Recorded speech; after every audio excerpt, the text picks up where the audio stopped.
Namaskar. Myself Dr. Deepti Bisht, Professor, Department of Kaya Chikitsa, Faculty of Ayurveda Sciences, Jyoti Vidyapeeth, Women's University, Jaipur. In previous session, I have discussed the general introduction of tuberculosis, its etiopathogenesis, immunology behind this, with clinical features and plan of management, together with differential diagnosis. In this session for BMS class 4 year students, I'm going to discuss the detailed management of tuberculosis according to different categories. And together with this, we will discuss the revised National Tuberculosis Control Program known as RNTCP. So let's start our lecture.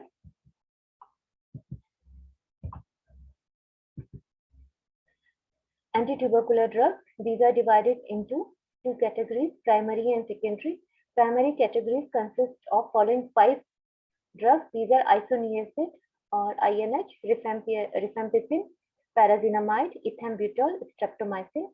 Secondary group consists of ciprofloxacin, ofloxacin, cycloserine, ethionamide, kanamycin, and thiacetazone.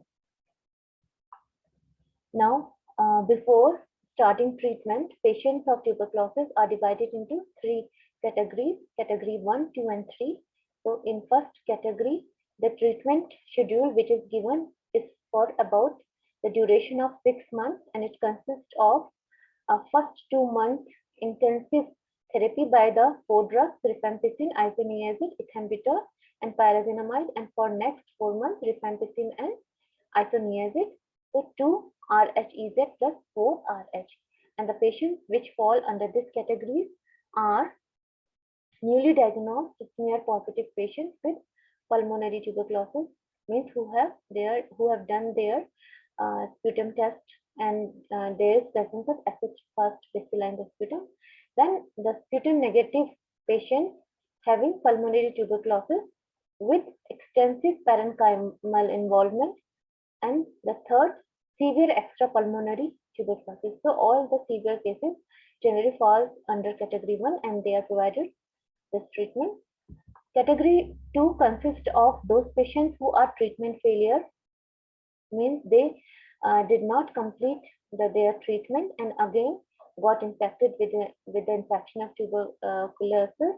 Then relapse cases are there, the cases who have completed their treatment but after some time they again get infected due to some reasons like weak immunity or some more immunocompromised conditions, etc. And third one are the return after interruption who continued the treatment for some time and the treatment get interrupted due to some reasons. Treatment schedule planned here is for 8 months. It consists of 2 months RHEZS, for 1 month RHE, and for next 5 months RHE. Category third consists of those patients who are sputum negative pulmonary tubercular patients with minimal parenchymal involvement. Then another less severe form of extrapulmonary tubercular patients also fall under this category, and the treatment schedule is again for 6 months, 2 months RHZ and 4 months RH. Now the mode of action of individual anti-tubercular drug. Isoniazid, one of the important components. This drug is primarily tuberculocidal. That means it can kill acid fast bacilli. It acts on fast multiplying organism very efficiently. Dose is 5 to 6 mg per kg body weight. Adverse effects associated with this drug is peripheral neuritis and hepatitis. To counteract this, we generally give hepatoprotective medicines and vitamin B6 supplements. Next important drug is rifampicin, which is again tuberculocidal. It acts best on slowly dividing or intermittently dividing organism. Dose is 10 mg per kg body weight. Adverse effects are hepatitis, flu-like syndrome, and cutaneous syndrome. Third drug is pyrazinamide, which is again tuberculocidal. This is more active against slowly multiplying organism. Dose is 20 mg per kg. Adverse effects are hepatitis and hyperuricemia. Fourth important drug is ethambutol, which is selectively tuberculostatic. That means it can't kill the tubercular bacteria, but it stopped the rate of growth or rate of multiplication of the bacteria. So it acts against fast multiplying organisms. Dose is 16 to 20 mg per kg. Adverse effects are color vision temporarily impaired, sometimes, and optic neuritis. Next drug is streptomycin, which is again tuberculocidal. It acts actively on only against extracellular mycobacteria. Dose is 0.75 to 1 gram once daily, usually given through injection IM. Adverse effects are vestibular toxicity and low amount of nephrotoxicity. So this was all the anti-tubercular drugs and category-wise treatment with the treatment schedule of tubercular patients. Now comes to the next important topic, that is revised National Tubercular Control Program. Since tuberculosis is still a very much challenging disease in India and South Asian countries, so our government has done too much effort to eradicate this disease, but still it is posing a great challenge to us. So tuberculosis control activities are implemented in the country for more than 50 years. National Tubercular Program, that is NTP. Firstly, it was called NTP. It was launched by Government of India in the year 1962 in the form of district TB center model involved with BCG vaccination and TB treatment. Then in 1978, BCG vaccination was shifted under expanded program on immunization. Basically, BCG is a vaccine which is done in just after the birth of a child on priority basis just as an immunization against tuberculosis. Now, in 1992, a joint review of National Tuberculosis Program was done by Government of India, WHO, and SIDA, that is Swedish International Development Agency, and they found that there are some shortcomings like managerial weaknesses, inadequate funding, over-reliance on X-ray, non-standard treatment regimens, low rates of treatment completion, and lack of systematic information on treatment outcomes. So all these major issues were taken care of, and then in 1993, WHO declared tuberculosis as a global emergency. It devised the directly observed treatment, that is DOT, directly observed treatment short course, and recommended to follow it by all the countries. The Government of India revitalized National Tubercular Program as RNTCP, that is Revised National TB Control Program, in the same year.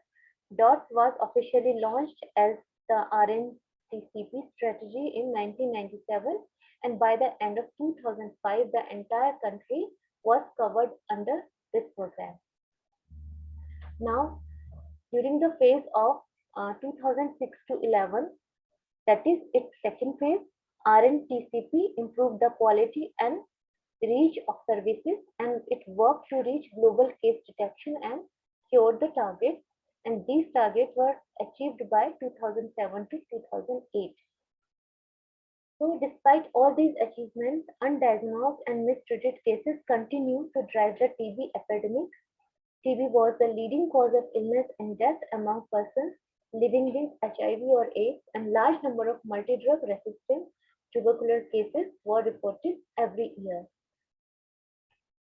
So then in the phase 2012 to 2017, TB-free India aim was obtained with the goal of universal access to quality TB diagnosis and treatment of all TB patients in the community. Their notification of all TB cases, integration of the program with general health services under National Health Mission, expansion of diagnostic services, and programmatic management of drug-resistant TB, that is PMDT service expansion, single window service for TB HIV cases, national drug resistance surveillance, and revision of partnership guidelines. So all these major objectives were set to continue this program very efficiently. Then TB elimination in India is formulated by RNTCP as National Strategic Plan for Tuberculosis Elimination 2017 to 2025. According to this have been integrated into 4 strategic pillars of detect, treat, prevent, and build, DTPB. This is the strategic plan to get tuberculosis eliminated from the country. Here, the first point is detect. That means notification of TB cases as much earlier as possible. For this, NICSHA has been developed by RNTCP, which is a case-based, web-based TB surveillance system for both government and private healthcare facilities. And this link help to identify the case on earlier basis. Then public-private partnership is strengthened by increasing incentives which are provided to health workers. Free drugs and diagnostic tests to TB patients in private sector. These are the major objectives. Then the next strategy is treat. After detecting or after identification of the tubercular cases, treatment is done vigorously by the use of DOT program. Here, provision of free tubercular drugs in the form of daily fixed dose combination, that is FDCs, for all TB cases is advised with the support of DOT, that is directly observed treatment. So what is this DOT? DOT is a specific strategy to improve adherence by any person observing the patient taking medications in real time. The treatment observer does not need to be a healthcare worker, but could be a friend, a relative, or a lay person who works as a treatment supervisor or supporter. If treatment is incomplete, patients may not be cured and drug resistance may develop. And this is the condition which usually happens with the patient taking anti-tubercular treatment mostly in village areas where the population is mostly uneducated. They start the treatment, but after getting some symptomatic relief, they deliberately leave the treatment or discontinue the treatment, and this results in multi-drug resistant TB or much flaring up of tubercular disease. So to prevent this DOT has been organized by Indian government in this RNTPC. Now next point is treatment according to categories. After detection, then during the treatment, as I have discussed, the patient is categorized under different categories and medicines are provided free of cost for required duration. Then there is Niksha Poshak Yojana, which is again centrally sponsored scheme under National Health Mission. Here, financial incentive of ₹500 per month is provided for nutritional support to each notified TB patient, as with the together with the anti-tubercular medicines, improvement of immunity of tubercular patient is much needed. So this Niksha Poshak Yojana has been started and some money is provided to the tubercular patients for their proper nutritional diet. Then intensifying TB control activities in following patients. Some patients who are mostly under the group of compromised patients or who are usually having much lower immunity, they are given specific attention, special attention. These are tubercular patients having HIV, diabetics, tobacco use and alcohol dependent persons, poor, undernourished, economically and socially backward communities. Then TB control in hilly and difficult terrain, substance dependence and sexual minorities, tuberculosis and pregnancy, pediatric population, prison inmates and staff of prisons or jails, management of extrapulmonary tuberculosis. So these are the group of patients who require special attention, and in these groups, TB control activities are intensified by providing them drugs timely and providing them nutritional support also. Now, The next strategy is prevent after detecting, after giving the treatment, then the prevention is very much necessary. So here the importance of education regarding tuberculosis comes. Airborne infection control measures are adopted, health education about cough etiquette and proper disposal of sputum by the patient. Cough etiquette means covering nose and mouth when coughing or sneezing. Houses should be adequately ventilated, and control tracing all the close contacts of a person who is undergoing anti-tubercular treatment, especially the household contacts. They are again checked properly, timely. Isoniazid preventive therapy. This is recommended to children less than 6 years and who are close contacts of tubercular patients, like the children of tubercular patients. Then BCG vaccination, which is under the immunization program on national basis. So this is mandatory for each and every birth in country. The last strategy is build. That means health system is strengthening for tubercular control under the National Strategic Plan 2017 to 2025 is recommended in the form of building and strengthening enabling policies, empowering institutions and human resources with enhanced capacity. So this is the last strategy build, that is to keep a strong and specific special watch on previous three strategies. So together with the use of all these four strategies, our revised national tubercular program is going on, and hope we will achieve the target by the end of 2025. And most of the cases we will be trying to eliminate from the countries regarding tuberculosis. So thank you. This is all for today.